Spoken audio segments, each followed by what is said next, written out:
Welcome to Stuff and Whiskey. I'm Josh. And I'm Erin. And today we're doing a blind head-to-head comparison between a Weller Antique 107 store pick and Maker's Mark private selection. Is Weller better?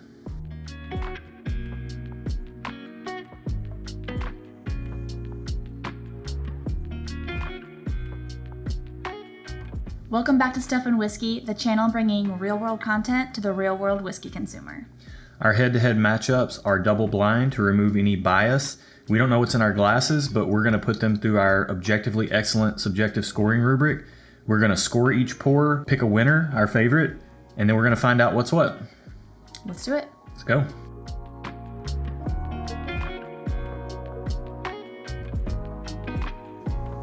Ooh, very sweet.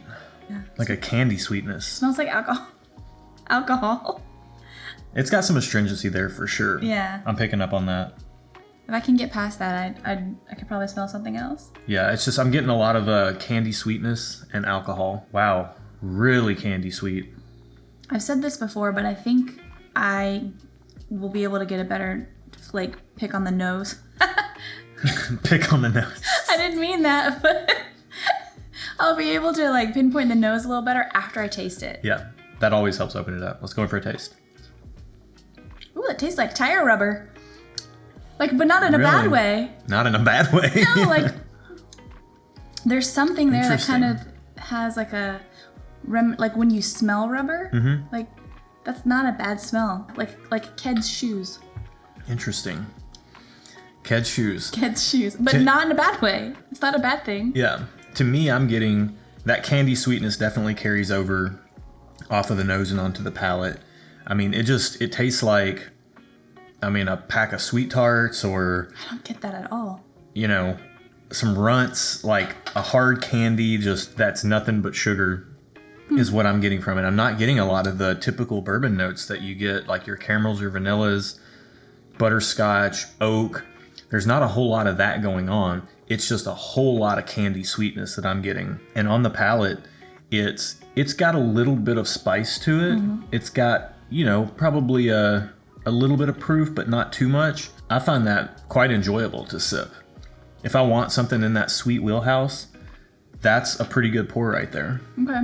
I agree, it's good. I don't get sweet though, but I might after I've had some time to acclimate to it. But for now, let's move on to glass 2.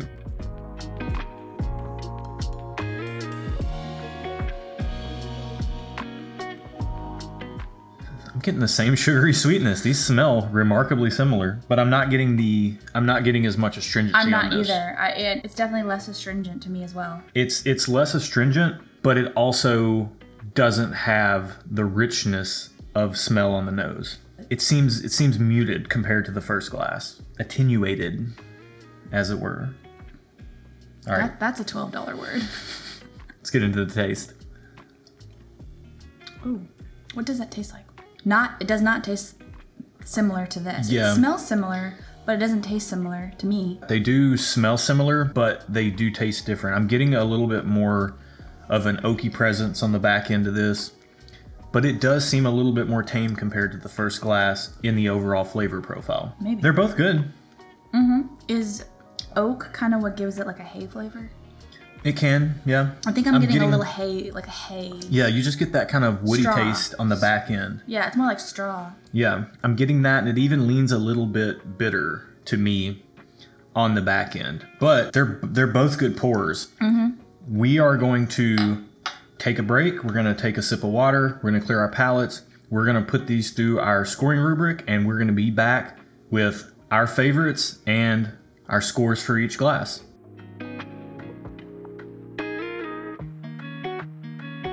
And our favorite is...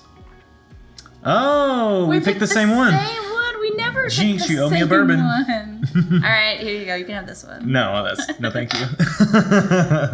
All right, so why did you pick glass 1 over glass 2? Well, this one was kind of fun. I felt like I was back in school, smelling erasers, but in a good way. Yeah, okay, cool, I don't know what that means, but it's true. I picked glass 1 over glass 2 because I felt like it had a better mouthfeel, a better finish. I liked the candy sweetness that I was getting out of the first glass. a little bit more than what I was getting out of the second glass. But it was close for me. It wasn't a hard decision.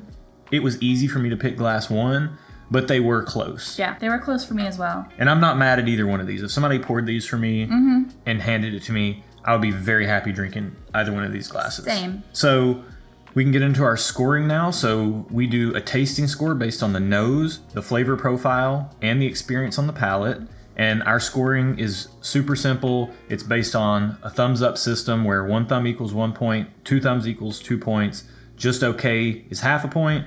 Obviously, thumbs down, you're not getting any points if we don't like it. So that's pretty simple, and it's self-explanatory, and it's totally subjective. So these scores are our own scores, but your scores for these pours may be totally different. As far as our scoring goes, what were your scores for the nose, flavor, and palate experience on glass 1? Glass 1? So for glass 1, I at first only could smell the astringency, and then after I tasted it a bit and then I smelled it again while we were scoring, I could smell a little bit of that sweetness. So I ended up giving it a thumbs up for nose, so 1 point. And then I gave it a thumbs up for flavor because it was kind of fun flavor. Yeah. Like it wasn't too harsh, and I kind of had a fun flavor in a good way. I gave it a thumbs up on the palate as well. Just it was good all around. I feel like it was solid. So out of 6 possible points, 3 6 thumbs possible up. Thumbs up. So you got 3 thumbs up. 3 points. Yeah. I also gave glass 1 a thumbs up on the nose. That candy sweetness, it was really enjoyable. It wasn't overly complex. That would push me to 2 thumbs, but I really did enjoy it. On the flavor profile, I really love that candy sweetness carrying over to the palate. I also made notes that I said it just had a lot of flavor. It had a lot of flavor density in there. And I really like that. I'm very happy with glass 1 on the flavor profile. And then as far as the experience on the palate goes, it had a really good mouthfeel. It had a decent finish. I would have liked it to have gone longer, but it is what it is. I give it a thumbs up on the experience on the palate as well. So we both score glass 1 a 3 out of 6, 3 thumbs up each on the nose, flavor, and palate. Solid. Solid, yeah. Good middle of the road pour. This glass isn't knocking my socks off, but I would be happy to sip this anytime. For sure.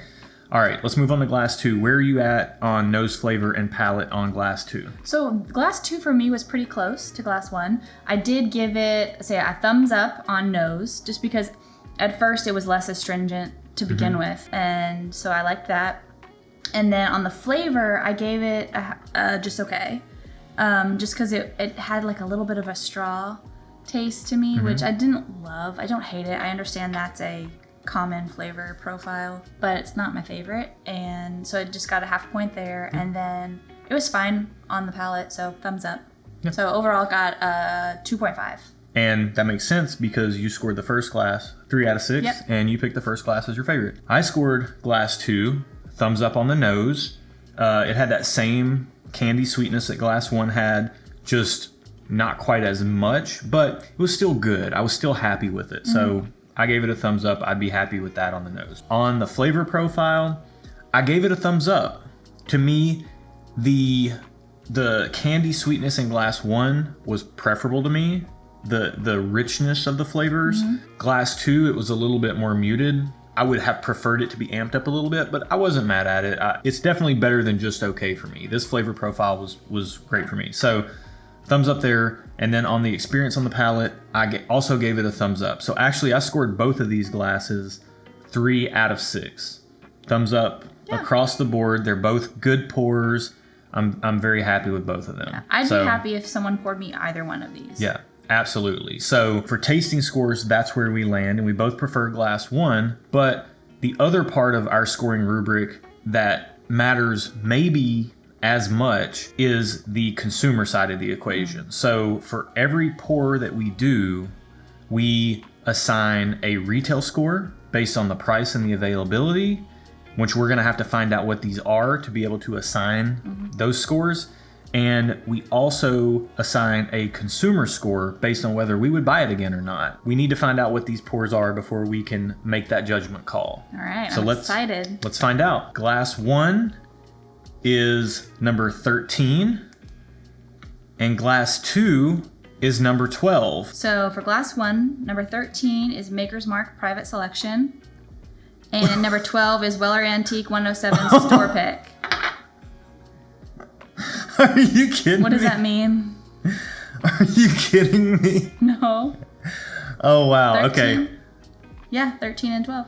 So, Glass 1, Maker's Mark Private Selection. Glass 2, Weller Antique, Yeah. Store Pick. Unreal.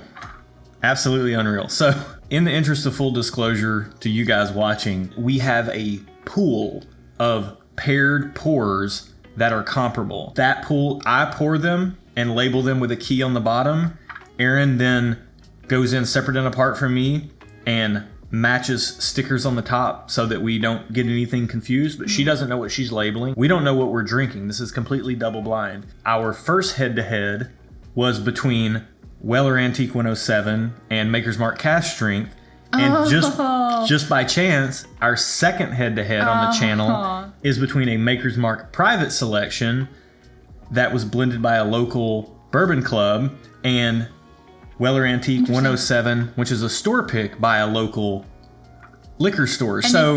And if you want to see what we picked for that, we can put a link in the description. We'll put a link. We'll put the card up here so you guys can click that. Because that's an interesting one compared to this one. That's fascinating because there's 32 pours in our blind pool at any given point in time. So the fact that Maker's Mark versus Weller Antique came up both the first and second ones is fascinating. Yeah. So let's get into the specifics of these pours, okay? Weller Antique 107 is always 107 proof. This is a store pick, so that gets upcharged a little bit. Okay. So whereas Weller Antique 107 in our market is usually about $60 or $65, a store pick is going to get marked up to more like $65 or $70. Okay. The Maker's Mark Private Selection was, I believe, a $70 to $80 bottle. And the proof on this was 110.6. So we have 100... Glass 1's 110.6. Glass 2's 107 proof. Price is almost a complete wash. We both preferred the Maker's Mark Private Selection pick. Yeah. This specific one, there was only so many bottles that yielded. So it's easy to say that it is limited or even as hard to come by as a store pick of Weller 107 because it's just one blend and that's it. They're both limited? They're both limited. However, there are Maker's Mark Private Selection store picks all over town in our market. You can go to almost any store and find a Maker's Mark Private Selection store pick. And the bonus is a lot of stores, any good liquor store worth their salt, will have a sample bottle for you to be able to try before you even spend your money on it. So you can go in and say, I want to try that. They'll let you sample it. You like it, you buy it. You don't like it, you don't buy it. You got to try some bourbon. That's not a bad day. I didn't know they do that. Yeah. With any any good store should have open sample bottles. Any good store should have open sample bottles. Weller Antique 107 just is extremely difficult to come by. It's a heavily allocated product. People lose their minds over it. They wait in lines. They pay twice over retail. So this Maker's Mark is a $70 bottle at retail, and that's what it sells for, and it sits on shelves at that. You can easily find them. This Weller Antique 107 store pick, a store pick, like I said, is more about $70 as well in our market, but people buy these up. They sell them on secondary for $150. Okay. Take that for what you want when you factor in your retail scoring. Where are you at on the retail scores for these two pours? And would you buy either one of them again or not? What's your consumer score? Well, they're both pretty much the same price for the most part, give or take $5 or $10. But didn't you say that sometimes this gets marked up, the Weller? On secondary, people buy it and then they resell it on secondary for like $150. I wouldn't spend $150 on that. Yeah, it's not a $150 pour. It's not a $100 pour. No, and I probably wouldn't buy it at all because if I could get the Maker's Mark, then I would get that for the same price. As would I. Yeah. After tasting them side by side. Yeah. Having not done this blind, I would have said I would absolutely buy Weller Antique 107, and I do like to keep a bottle of it around just because I do enjoy it. It is a good pour, but if I can't find a bottle of that, I'm certainly not going to go out of my way to get it. No, for sure. Retail wise, if I can find this for $70 and I can find this for $70. I feel like that's fair value for the money for what you're getting in the glass. Limited availability on the Maker's Mark because, like I said, it's a special blend by a local bourbon club. The Weller, it's just extremely limited. So I have my score. you have your retail and your consumer scores? Okay, so retail score on the Maker's Mark Private Select. What do you have? I gave it a thumbs up for retail score. Okay. And then a thumbs up because it's reasonably priced, and if you can reasonably find it and not have to pay $150 for it, thumbs up. And then I would buy it again. And if I ran out of it and I could find it, I would want to replace it. So I gave it a thumbs up there as well. So that's 2 additional points. So you add it to the 3. And so I gave this a 5 out of 10.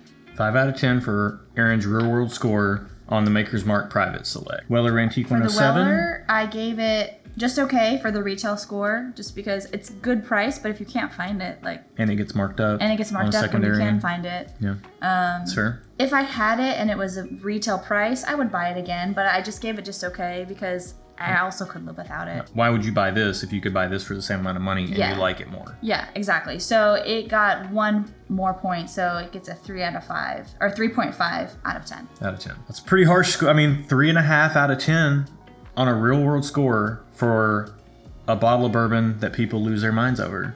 That's why we factor in the consumer factors of the price, the availability, and whether you would buy it again or not. Because something can taste great, but if you can't get your hands on it and you wouldn't spend the money on it, then it doesn't really matter. So, But if you would spend the money on it, that's great. I just wouldn't spend the money on it. yeah. So for me, on the Maker's Mark, I gave it a thumbs up on the retail score. I feel like it's great value for the money for it to be that good. And then because they are available all over town, private selection picks, maybe not the specific one, but I can go anywhere, any time of the year and find a Maker's Mark private selection pick.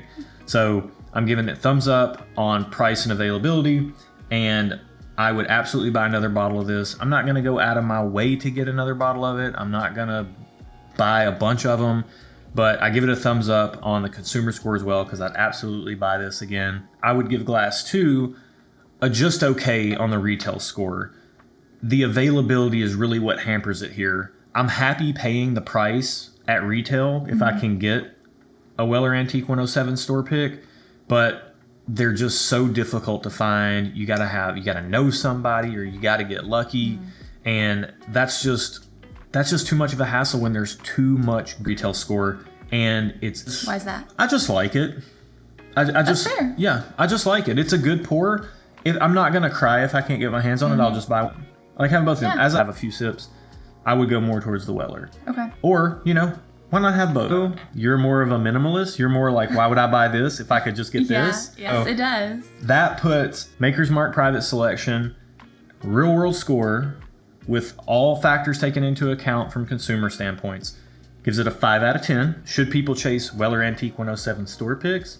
Should people pay a premium for them? Should people lose their minds and wait in lines? Should they buy them on secondary for $150 or more? I mean, I guess that's up to you. Ultimately, it is up to you. Ultimately, it is. For us, I think the answer is unequivocally no. No. Hope you guys like this. If you like content like this, you know what to do. You've been here before. You can do the outro. Hit them with it. You can hit that like button. It would really help us out. And also, if you want to keep seeing videos from us, hit that subscribe button. We'll keep them coming as long as you're interested. So thanks so much. Thank you, guys. Till next time. Cheers. Cheers. All right. I did a peace sign for some reason.